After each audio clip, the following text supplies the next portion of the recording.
And on the 8th day, God looked down on his planned paradise and said, I need a caretaker. So God made a farmer. Howdy folks, I'm Darren. Welcome to 8th Day Chronicles here at Cross Timbers Farm. Glad to have you with us on this cold, icy day. We're in the shop doing some work indoors. It's now raining out and the temperature's hovering barely above freezing. We had some significant icing last night and this morning. It's hard to believe 2 days ago I went fishing. It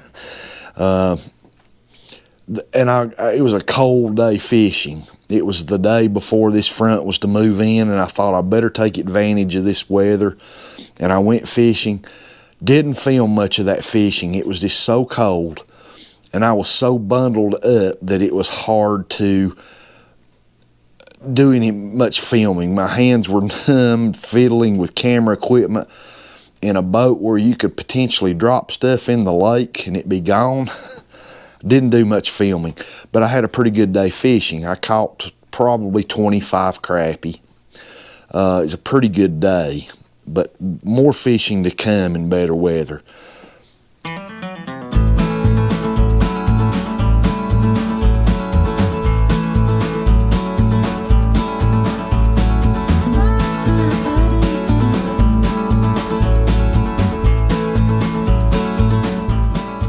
Reports of power outages all in our county and surrounding areas.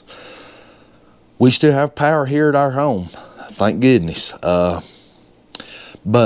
that's the topic of today's video. We're going to enjoy a hot steaming cup of coffee, and we're going to talk about a few things of surviving a disaster in your area. And let's get this right up front. Me and my wife, we are not preppers, what you would call preppers, as what a lot of channels that you watch that are label themselves preppers. We're not those doomsday preppers. However, we are common sense preppers. Big difference in my opinion.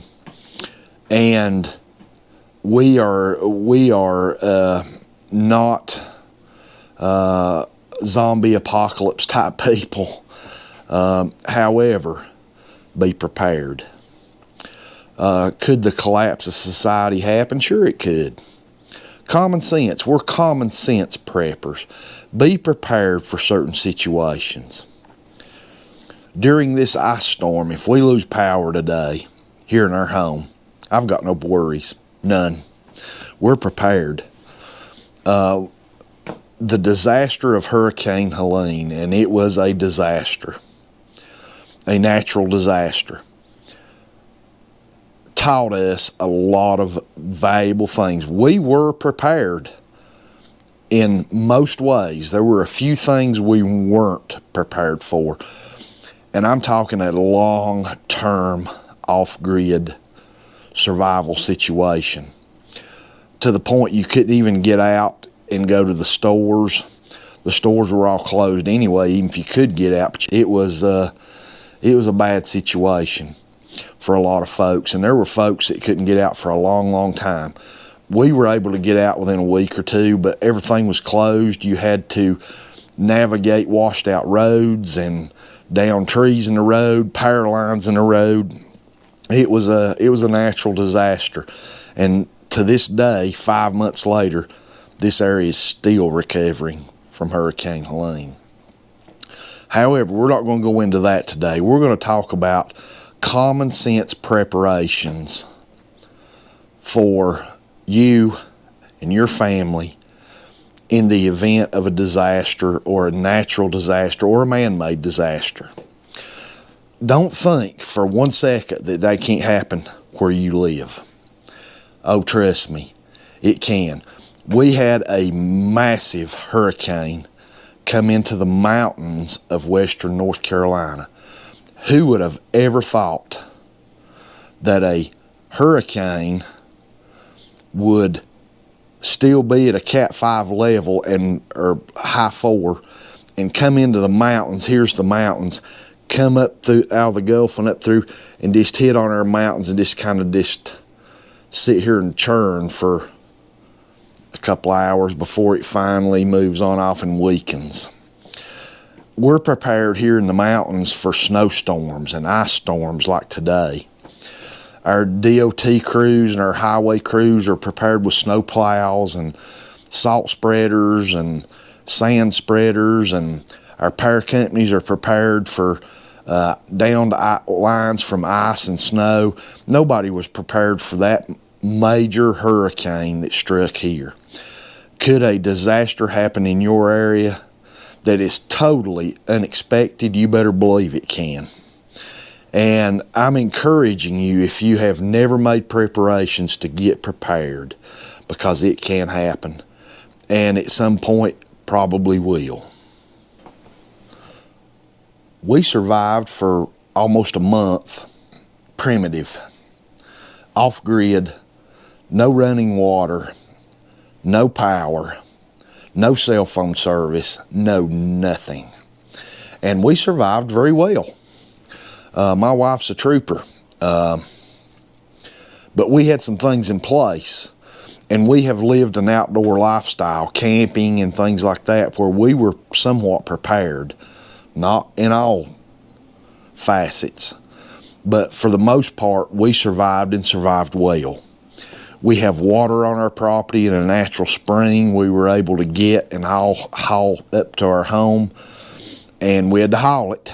We had a means and a way to haul it already prepared for when wintertime, the snowstorms, when we lost power, we had a way to get water here to be able to take a 2-gallon bucket and pour into the toilet bowls to flush the toilets. We had a way to wash dishes. We had a way to prepare food with the water, but we had to get it here. And we already had some things in place. I'm going to show you some of these things that were critical to our survival through the hurricane without any outside help, really. We were able to be self-sufficient. And I'm going to go over a few of those things that hopefully, if you're not prepared, this will give you some ideas.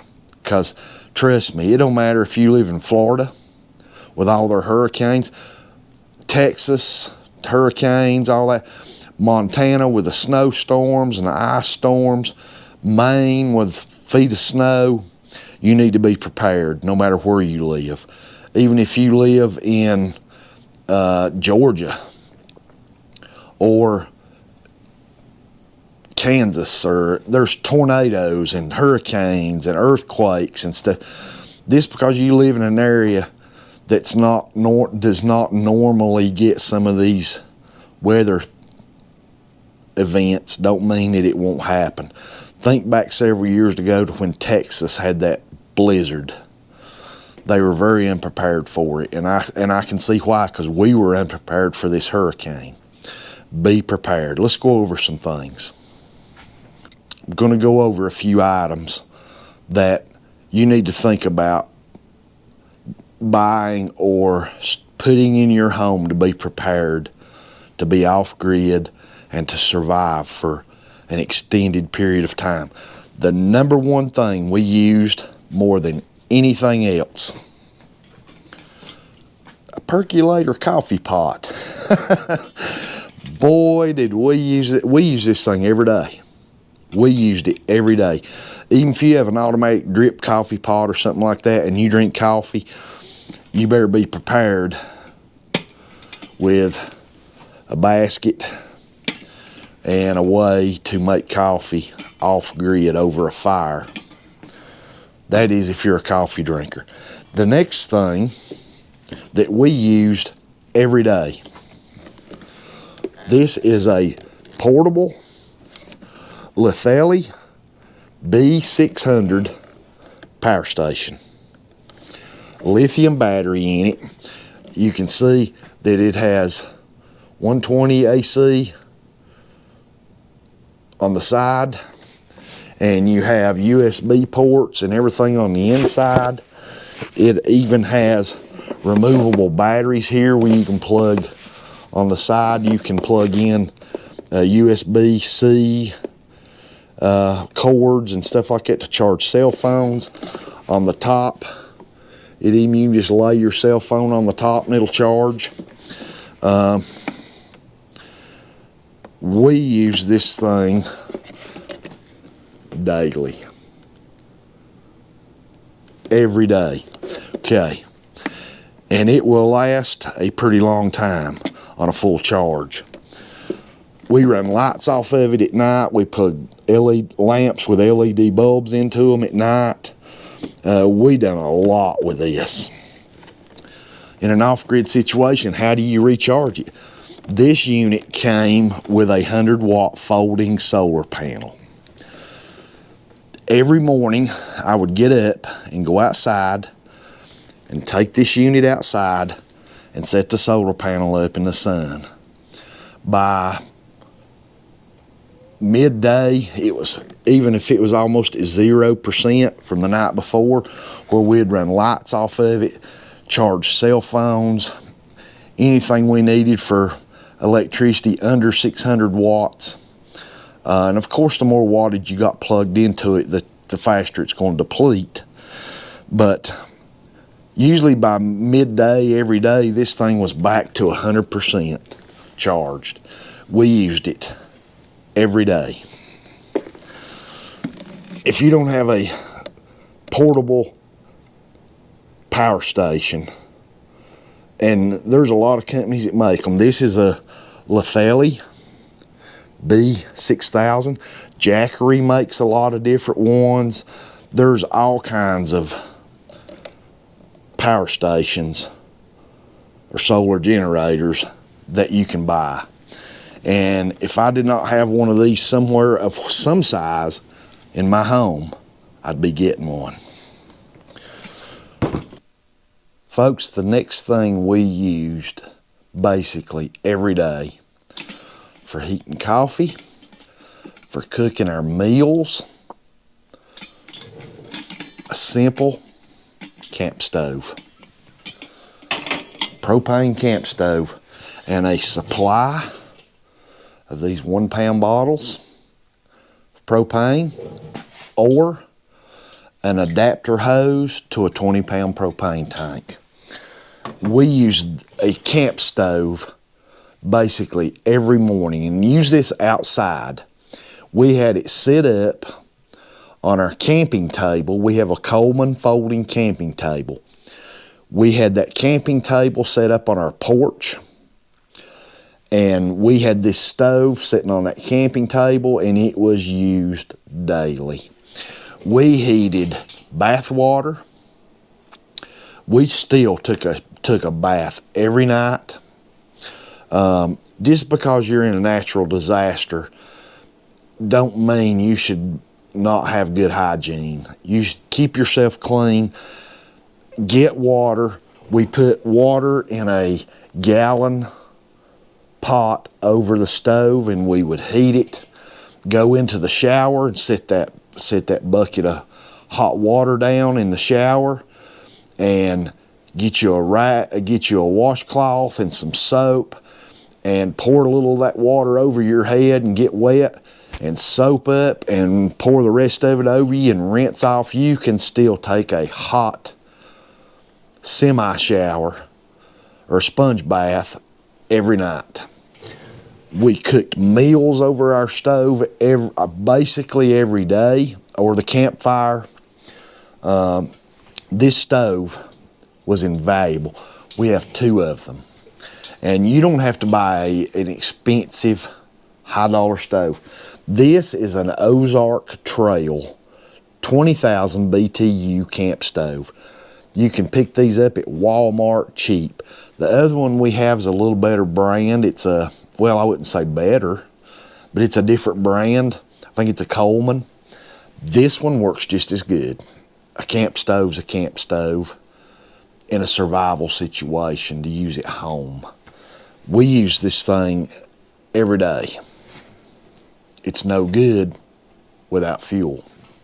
Make sure you are stocked up with 1-pound propane tanks. Make sure you have a couple of 20-gallon propane tanks full at all times. We keep 2 20-gallon propane tanks full at all times. We have about 20 of these in storage, just for an emergency or camping.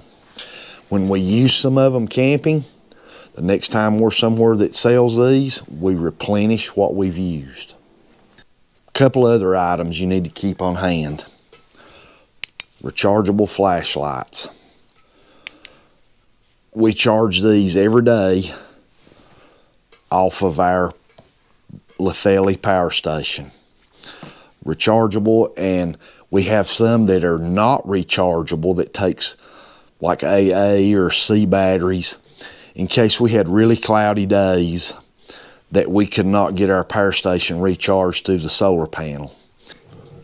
This one is a Streamlight Stylus. Excellent little flashlight. We used flashlights every day. Keep you a supply of candles. We have a cardboard box, maybe 12 by 12 by 12 deep, stacked full of candles, stored in our basement in a dry area, in a dark, dry area. We used candles every night for light. Think about cooking. We use cast iron here at our home, even on a normal day. We have a 12-inch Lodge Dutch oven with the feet where we can sit it in the coals and the campfire and cook. We used that a lot. And of course, our cast iron skillets. We cooked over our backyard fire pit a lot. And if you don't have a fire pit on your property, go somewhere and buy you some landscaping blocks or something. Somewhere on your property and make you a small, don't have to be big, a small fire pit.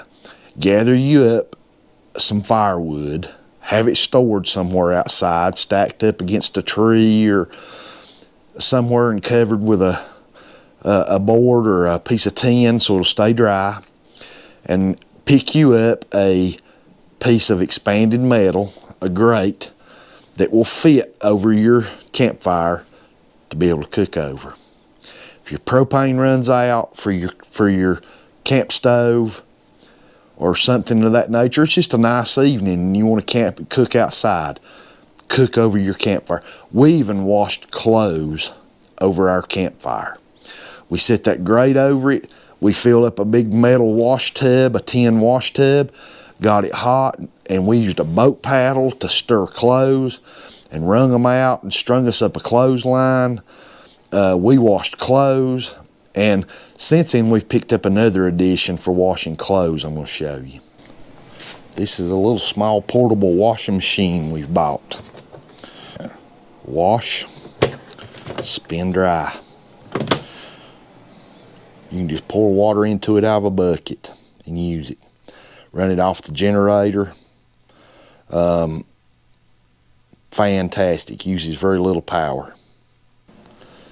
Folks, this is our water containment barrel. As you can see, it's nothing no more than a 55-gallon barrel. Plastic drum that I built a stand for. You can see how it sits. Okay, it's got a spigot on it. I keep this full of water at all times. It's sitting right under a drain.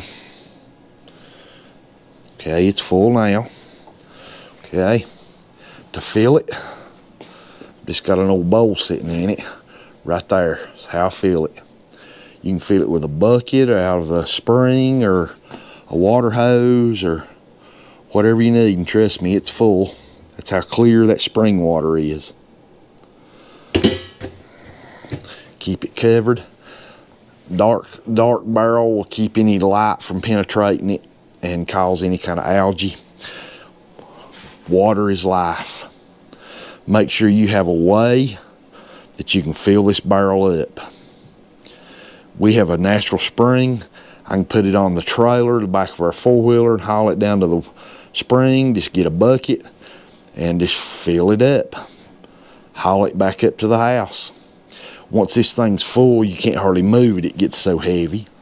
So we just left it sitting outside on the trailer. And up on the trailer, it was high enough to where I could put a bucket under the spigot on the bottom. There was 55 gallons of water. We filled it up every couple of days. If you have a disaster happen in the cold weather, you need some kind of heat source. I've done a video on how did I miss a buddy heater, and I'll put a link to that right up here.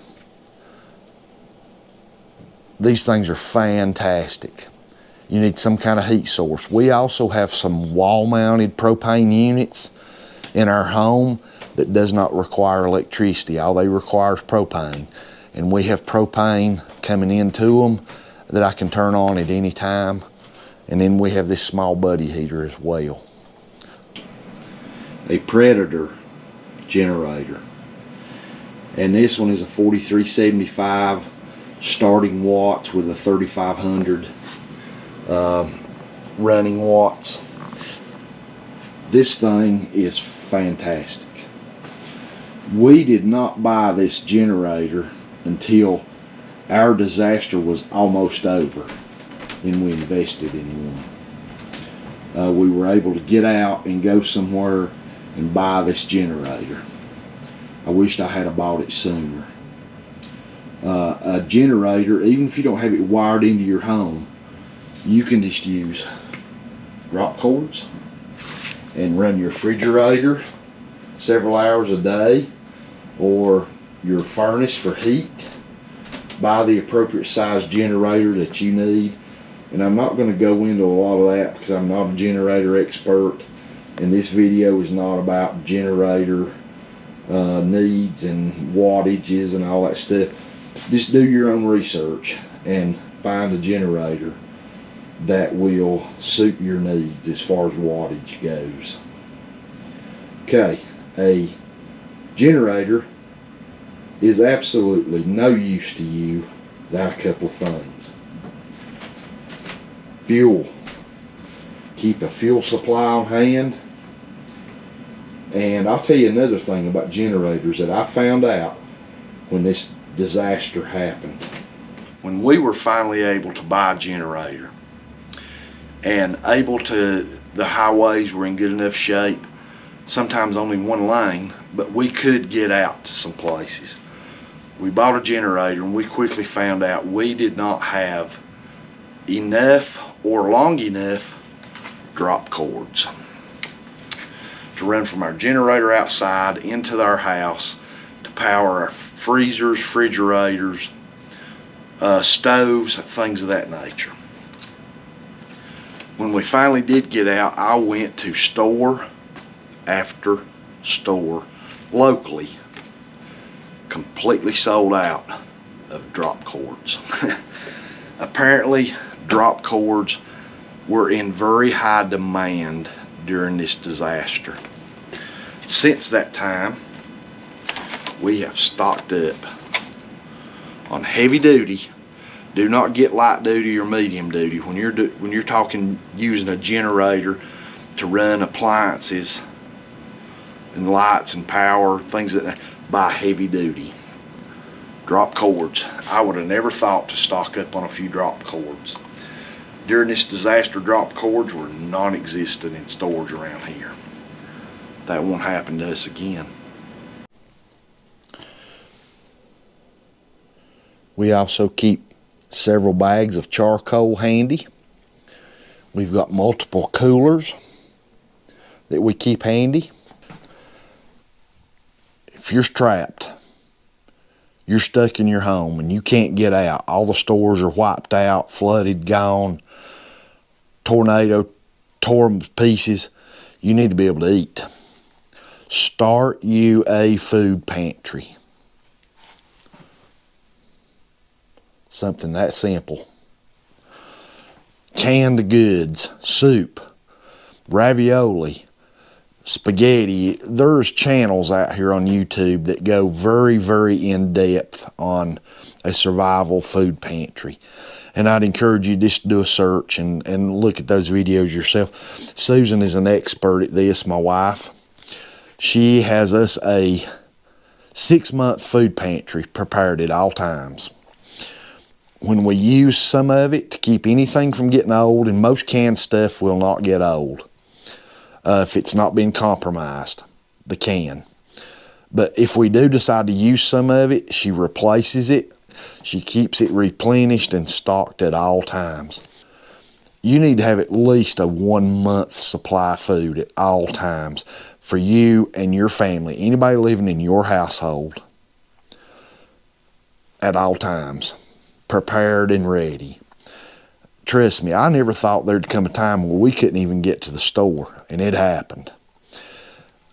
While some folks may have been, and I pray they didn't, but if they were scrambling for food, us and our neighbors we ate well. Actually, I think I gained some weight during this disaster. Be prepared. A food pantry should be at the very top of your list. You can survive without some things other than water and food. I'm going to briefly discuss one other thing that's a sensitive topic. And because of YouTube, some of their little liberal policies, I'm going to exchange some words. Be prepared if you live in an area that could see looting, theft, breaking and enterings, people going nuts during the disaster. Be prepared to protect yourself and your family. Men of the house, it's your duty to protect your family, your wife, and your kids. I'm just going to leave it right here. I am always prepared to protect myself and my family. Folks, be prepared. Don't be a doom and gloom person, but be prepared. Use common sense. My wife has a very extensive first aid kit ready at all times, has for years. If you're a farmer, you need a first aid kit on your farm at all times. And even in your home, you need one. Have you a first aid kit ready? Beside our box of candles, we have a box full of the common batteries that we're going to need for flashlights and stuff that we own. We also have another shoebox size box full of lighters and matches. Have a way to start your fires, to cook over, to light your camp stove, things of that nature. Be prepared.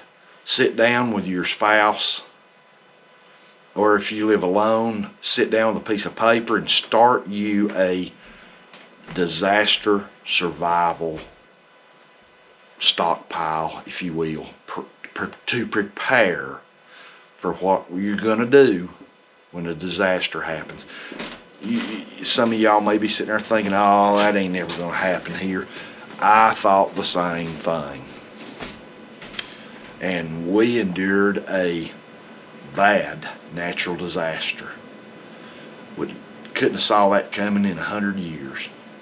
But we were prepared. Not fully, but we were prepared and we survived. If it ever happens again, we're even more prepared now. Thanks for being with us. And I hope this gets your mind to turning and get yourself prepared if you're not. Use common sense. And what are you going to need to survive not being able to go to the store, having no power, no running water, no nothing for at least a month, maybe longer? I thought that would have never happened here. It did. We're used to snowstorms and blizzards and being without power for 3 or 4 days. I would have never saw it coming. We were going to be without power for 3 weeks, going on a month. Be prepared. Thanks for being with us. I really appreciate it. Hope this gets you to thinking. Pray God blesses you and your family. Hope y'all have a fantastic day.